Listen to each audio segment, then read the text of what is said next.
বেশ কিছুদিন পর আবারও চলে এসেছি তোমাদের সামনে ঝাড়খণ্ড টেটের একেবারে সঠিক লেটেস্ট নিউজ এবং আপডেট নিয়ে। ঠিক কি কি পরিবর্তন আসছে তার আগে বলি, যারা ঝাড়খণ্ড টেট সম্পর্কে প্রথম শুনছো তাদের উদ্দেশ্যে আমরা কিন্তু ঝাড়খণ্ড টেট নিয়ে ইতিমধ্যে দুটো ভিডিও করেছি, যেটার এক একটি ভিডিও 40,000 প্লাস ছাত্রছাত্রী দেখে নিয়েছো। প্রচুর ভালোবাসা তোমরা দিয়েছো, তাই জন্যে সকলকে অসংখ্য ধন্যবাদ। যে সিলেবাসটা এখন আমাদের হাতে আছে সেখানে কিন্তু একটা বড় সড়ো পরিবর্তন আসতে চলেছে। ভালো করে শুনবে। 1 to 5 এবং 6 to 8 যে সিলেবাস, আমি এনসিটি ধরতে পারি বা সেই রাজ্যের পাঠ্যপুস্তক ধরতে পারি, প্রশ্নের ধরনটা ওই ক্লাস 1 বাচ্চাদের মতো প্রশ্ন আসবে না, দুয়ে দুয়ে কত হয়। গত 21 তারিখ ঝাড়খণ্ড টেটের একটি বৃহৎ সিলেবাস আমাদের সকলের সামনে আসে এবং রীতিমতো যারা ঝাড়খণ্ড টেট নিয়ে প্রস্তুতি শুরু করেছিল তাদের মাথায় হাত। এত বড় সিলেবাস, এত কিছু জিনিসপত্র ঠিক কি করে করব। এবং আমরা দেখতে পাই যে সিলেবাসের মধ্যে প্রাথমিক টেট ক্লাস 1 to 5 পরীক্ষার মধ্যেও ক্যালকুলাস দেওয়া হয়েছে। ক্লাস 12 লেভেলের অঙ্ক, যেটা সায়েন্সের স্টুডেন্টরাও করতে গিয়ে হিমশিম খাচ্ছে, সেই অঙ্ক কিনা একটা প্রাইমারি টেট পরীক্ষার্থীকে করতে হবে। রীতিমতো একটা অসম্ভব বিষয়। এবং আমরা দেখতে পাই 6 to 8 সিলেবাসে চলে আসে সোশিওলজি, এডুকেশনের মতো, ইকোনমিক্সের মতো বেশ কিছু সাবজেক্ট, যেটা দেখে রীতিমতো প্রত্যেকের মাথায় হাত পড়ে যায়।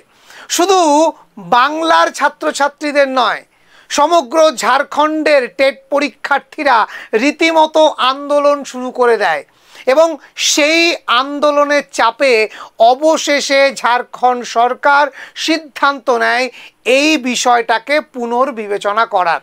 এবং সেই বিবেচনাতে শুধুমাত্র সিলেবাস নয়, একটা বড় সড়ো পরিবর্তন আসতে চলেছে ঝাড়খণ্ড টেটের সিলেবাসে এবং পরীক্ষা পদ্ধতিতে। Hello students, welcome to BSACI বেলুড়ে তোমাদের সকলকে স্বাগত জানাই।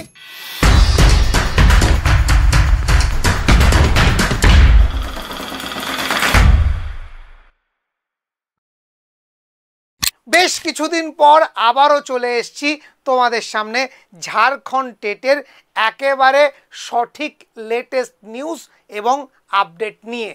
বেশ কিছুদিন কিছু ব্যক্তিগত কারণে আমি ব্যস্ত থাকার দরুন ভিডিও করে উঠতে পারিনি, তার জন্য সরি, কিন্তু প্রতিনিয়ত আপডেট রেখেছি প্রতিটা ইনফরমেশানের। তো দেখে নেওয়া যাক এক ঝলকে যে ঠিক কি কি পরিবর্তন আসছে। তার আগে বলি, যারা ঝাড়খণ্ড টেট সম্পর্কে প্রথম শুনছো তাদের উদ্দেশ্যে আমরা কিন্তু ঝাড়খণ্ড টেট নিয়ে ইতিমধ্যে দুটো ভিডিও করেছি, যেটার এক একটি ভিডিও 40,000 প্লাস ছাত্রছাত্রী দেখে নিয়েছো। প্রচুর ভালোবাসা তোমরা দিয়েছো, তাই জন্যে সকলকে অসংখ্য ধন্যবাদ। তো চলো শুরু করা যাক। সবার প্রথমেই যেটা দেখবো যে ঝাড়খণ্ড টেটের সিলেবাস আমরা দেখেছিলাম গত 21 তারিখে প্রাইমারির একটি এবং আপার প্রাইমারির একটি এরকম পিডিএফ চলে আসে। প্রাইমারিটা 3 পেজের হলেও আপার প্রাইমারির সিলেবাসটা ছিল 19 পেজের। মিলিয়ে নিও আমার সাথে কথা। যেখানে সোশ্যাল স্টাডিজের মধ্যে চলে আসে ইকোনমিক্স, চলে আসে সোশিওলজি, একটা ভাস্ট সিলেবাস আমাদের সামনে। তো এই সিলেবাস দেখে সবার যখন চক্ষু চড়ক গাছ এবং চারিদিকে আন্দোলন, ঠিক সেই সময় দাঁড়িয়ে সরকার সিদ্ধান্ত নেয় যে সিলেবাসে পরিবর্তন আসবে। এবং 28/8/2024 তারিখের খবর অনুযায়ী যে সিলেবাসটি টেট পরীক্ষার জন্য নির্ধারিত করা হয়েছে সেটা আসলে আইআইটি অ্যাডমিশন টেস্টের সিলেবাস। হ্যাঁ, একেবারে ঠিক শুনছো, শুধু বাংলাতে নয়, ভারতবর্ষের শিক্ষাক্ষেত্রের বর্তমানের এই অবস্থা, সিলেবাস তৈরি করতে হবে এটা না ভেবেই, টেট পরীক্ষা দেবে এটা না ভেবেই একটা তৈরি করা সিলেবাস, আইআইটি অ্যাডমিশনের সিলেবাসটাকে পুরো কপি পেস্ট করে দেওয়া হলো। স্যার, আপনি নিজের মন গড়া কথা বলছেন না? একেবারেই না। প্রভাত খবর প্রথম এই নিউজটি 25 আগস্ট তাদের পেপারে কিন্তু ছাপে। হ্যাঁ, ঠিক শুনছো, 25 আগস্ট প্রথম কিন্তু তারা প্রকাশ করে যে এটা আইআইটি অ্যাডমিশনের সিলেবাস। এবং তারপরেই নড়ে চড়ে বসে ঝাড়খণ্ড সরকার এবং তখন তাদের প্রাথমিক শিক্ষা সচিব উমাশঙ্কর সিং তিনি বলেন যে টেটের সিলেবাসটাকে পর্যালোচনা করা হবে। সেই পর্যালোচনায় কি থাকবে না, এনসিটির নিয়ম অনুযায়ী সিলেবাস তৈরি করতে হবে এবং পাশাপাশি অন্য রাজ্যের যে টেট পরীক্ষাগুলো হয়, যেমন আমাদের ওয়েস্ট বেঙ্গলেও টেট পরীক্ষা হয়, সেই টেট পরীক্ষার সিলেবাস অনুযায়ী সিলেবাস তৈরি করতে হবে। আর পাশাপাশি জানিয়ে দেওয়া হয় ঝাড়খণ্ডের 2013 এবং 2016 পরীক্ষা অনুযায়ী সিলেবাস তৈরি হবে। অর্থাৎ প্রাথমিক পর্যায়ে পরীক্ষার সিলেবাস তৈরির ক্ষেত্রে তিনটে বিষয়ের কথা কিন্তু স্পষ্টভাবে উল্লেখ করা হয়। কি কি? প্রথম হচ্ছে এনসিটির নিয়ম অনুযায়ী সিলেবাস তৈরি করতে হবে, অন্যান্য রাজ্যে যে টেট পরীক্ষা হয় সেই অনুযায়ী টেট পরীক্ষার সিলেবাস তৈরি করতে হবে এবং last but not the least, যে টেট গত যে দুটো পরীক্ষা হয়ে গেল 2013 এবং 2016 সালে, সেই প্রশ্নপত্র দেখে সিলেবাস সেই প্যাটার্নে তৈরি করতে হবে। তাহলে বোঝাই যাচ্ছে যে যে সিলেবাসটা এখন আমাদের হাতে আছে সেখানে কিন্তু একটা বড় সড়ো পরিবর্তন আসতে চলেছে। আরও ঠিক কী কী বলা হলো নিয়মের ক্ষেত্রে সেটা একটু দেখে নেব। বলা হলো যে টেটে বলা হয়েছে প্রত্যেক বিভাগে 40% করে পেতে হবে। দেখবে আমি নিয়ম বলার সময় বলেছিলাম যে এই যে 5টা বিভাগ থাকে 30 করে 150 নম্বরের পরীক্ষা, প্রত্যেকটাতে ইন্ডিভিজুয়াল 40% অর্থাৎ 12 করে পেতে হবে, টোটাল 60, 5 12 60, ঠিক আছে? অর্থাৎ 60% পেলে পরীক্ষার্থীরা পাশ করবে। কিন্তু কোনোটাতে তুমি ধরো 10 পেয়ে গেলে, অন্য একটাতে 14 পেয়ে তুমি সেটাকে ম্যানেজ করলে, তাহলে কিন্তু তুমি 64 পাওয়া সত্ত্বেও পাশ বলে গণ্য হবে না। এটা নিয়ম ছিল, কিন্তু এখানেও পরিবর্তন আসবে। ঠিক আছে? কেন এই পরিবর্তন বলা হচ্ছে? অন্য কোনো রাজ্যে ইভেন সিটেট বা সেন্ট্রাল টেটেও কিন্তু এ ধরনের কোনো নিয়ম নেই। তাই আজকে হঠাৎ করে আমি এরকম একটি নিয়ম স্টুডেন্টদের উপর চাপিয়ে দিতে পারি না। সে কারণেই ঝাড়খণ্ড সরকার শিক্ষা সচিব এই বিষয়টিকে লক্ষ্য দিয়েছেন। আরও কি বলেছেন? বলেছেন যে প্রশ্ন কোন লেভেলের হবে? ভারত সরকারের ক্লাস 1 to 5 এবং 6 to 8 যে সিলেবাস, ভালো করে শুনবে, 1 to 5 এবং 6 to 8 যে সিলেবাস, আমি এনসিটি ধরতে পারি বা সেই রাজ্যের পাঠ্যপুস্তক ধরতে পারি, সেই যে সিলেবাস, সেই সিলেবাস থেকে প্রশ্ন আসবে, বাট প্রশ্নের স্ট্যান্ডার্ড কিন্তু হায়ার লেভেলে হবে। ভালো করে বুঝতে হবে জায়গাটা। সিলেবাস অর্থাৎ টপিকটা ওই 1 to 5 6 to 8 মধ্যে থাকবে, বাট প্রশ্নের ধরনটা ওই ক্লাস 1 বাচ্চাদের মতো প্রশ্ন আসবে না, 2 2 কত হয়, ঠিক আছে? প্রশ্ন আসবে হায়ার লেভেলে, বাট টপিকটা সিলেবাস থাকবে 1 to 5 6 to 8 মধ্যে। আশা করি বোঝা গেছে। সো এই হচ্ছে প্রাথমিক পর্যায়ের। এখন আমি জানি তোমাদের মনে প্রশ্ন আসছে যে স্যার তাহলে আপডেটেড সিলেবাস এবং আপডেটেড রুলস ঠিক কবে আসবে? কার কার মনে এই প্রশ্ন আসছে একটু কমেন্ট করো, লাইক করে জানাও যে ইনফরমেশানগুলো তোমার ঠিক লাগছে কি না। এবং একটা জিনিস লক্ষ্য রাখবে, প্রতিটা ইনফরমেশান বলার সময় শুধুমাত্র তথ্য বলছি না, তথ্যের অথেন্টিকেশান অর্থাৎ কোন পেপারে বেরিয়েছে, কবে বেরিয়েছে, সেই পেপার কাটিং সহ কথা বলে বিএসএসসিআই। তো এরপর যে দুটো জিজ্ঞাসা তোমাদের, আপডেটেড সিলেবাস এবং আপডেটেড রুলস কবে আসবে, এবং 2 নম্বর বিষয় পরীক্ষাটা ঠিক কবে হতে পারে, কারণ 15ই সেপ্টেম্বর পরীক্ষা হওয়ার কথা, তাহলে ঠিক কবে হবে এখনও যখন সিলেবাস আসলো না। তো এরপরে আমি সেটা নিয়েই আলোচনা করব, জুড়ে থাকতে হবে ভিডিওতে। তার আগে একবার বলে রাখি, যারা ঝাড়খণ্ড টেটের ফর্ম ফিল আপ করে একেবারে দুমড়ে মুষড়ে গেছিলে সিলেবাস দেখে যে স্যার আমার দ্বারা বোধহয় আর হবে না, আমি তাদেরকে বলছি বিএসএসসিআই কিন্তু হাল ছাড়েনি।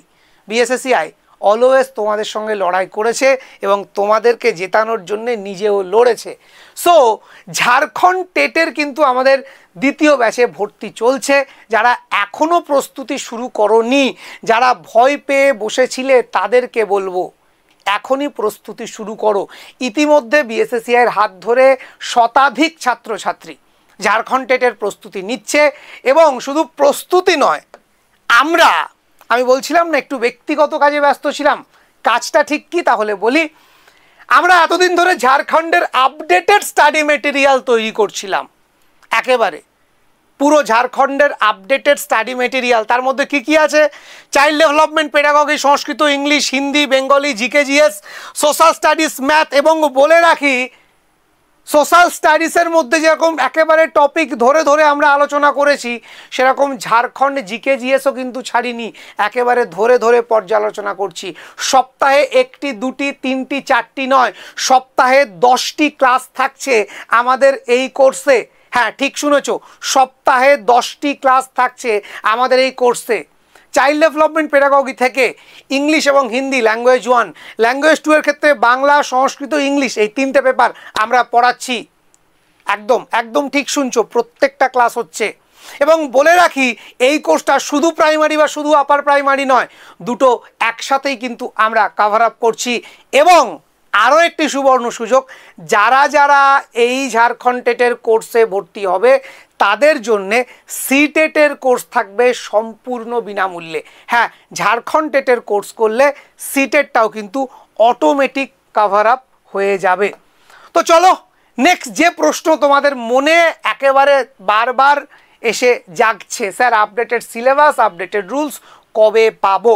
তো তার একটা টেন্টেটিভ ধারণা তোমাদের সামনে দেওয়ার চেষ্টা করব। সেটা কি না, 19/8/2024 ইতিমধ্যে ক্যাবিনেট বৈঠক হয়ে গেছে, ইতিমধ্যে ক্যাবিনেট বৈঠক হয়ে গেছে। এবং সেই ক্যাবিনেট বৈঠক যে ঠিক কী হয়েছে সেই রিপোর্ট এখনও আসেনি। তবে ধারণা করা হচ্ছে যে সিলেবাসের ড্রাফট মৌখিকভাবে রেডি হয়ে গেছে, খুব শিগগিরই কিন্তু আমাদের কাছে সিলেবাস চলে আসবে। এবং ইতিমধ্যে কারেকশান উইন্ডো খুলে দেওয়া হয়েছে, 30/8/2024 তারিখের পর কারেকশান ডেট দেওয়া হবে। অর্থাৎ মনে করা হচ্ছে খুব শিগগিরই, হয়তোবা আগামী সোমবার বা মঙ্গলবারের মধ্যেই তোমাদের সামনে কিন্তু নিউ রুলস অর্থাৎ আপডেটেড রুলস এবং আপডেটেড সিলেবাস চলে আসবে। রুলসে কি পরিবর্তন হতে পারে?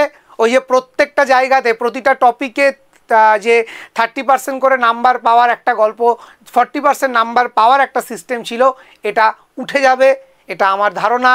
এবং সিলেবাসটা সিটেট বা অন্যান্য টেটকে সামঞ্জস্য রেখে একটা স্ট্যান্ডার্ড সিলেবাস, যেটা এনসিটিকে মেনে করা যায়, এরকম একটি সিলেবাস আসবে। তো নেক্সট যে প্রশ্ন তোমাদের সামনে, যে কবে হতে পারে এক্সাম, আমি জানি তোমরা সবাই অপেক্ষা করে আছো। কারণ স্যার যদি কাল পরশুও দেয়, হাতে মাত্র 10 থেকে 12 দিন, 12 দিনে কি আদৌ পরীক্ষাটা ক্র্যাক করা যাবে? তাদের উদ্দেশ্যে বলে রাখি যে না, এত তাড়াতাড়ি এক্সামটা মানে এই 10-12 দিনের মধ্যে হয়ে যাবে না। একদম জানিয়ে রাখি যে 29/8/2024 ঝাড়খণ্ডের সমস্ত স্কুল এবং কলেজে কতজন পরীক্ষার্থী বসে একসঙ্গে পরীক্ষা দিতে পারবে, অর্থাৎ প্রতিটা স্কুল বা কলেজের ছাত্রছাত্রীদের ধারণ ক্ষমতা, ক্যাপাসিটি কতটা, ঠিক আছে, সেটা কিন্তু জানতে চাওয়া হয়েছে। তার মানে একটা জিনিস কিন্তু বোঝা যাচ্ছে, ফর্ম ফিল আপ কমপ্লিট, একদিকে যেমন কারেকশান হচ্ছে, অন্যদিকে যেমন রুলস অ্যান্ড সিলেবাসে আপডেট হচ্ছে, অন্যদিকে কিভাবে পরীক্ষাটা হবে তার জন্যও কিন্তু তোড়জোড় শুরু করে দিয়েছে।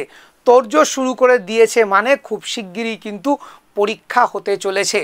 এবং একেবারে তথ্যসূত্র থেকে খবর পাওয়া যাচ্ছে যে সেপ্টেম্বরের লাস্ট উইক, মনে রাখো সেপ্টেম্বরের শেষ দিক থেকে অক্টোবরের 15 তারিখ মাঝামাঝির মধ্যে এক্সাম ডেট ফেলতে পারে।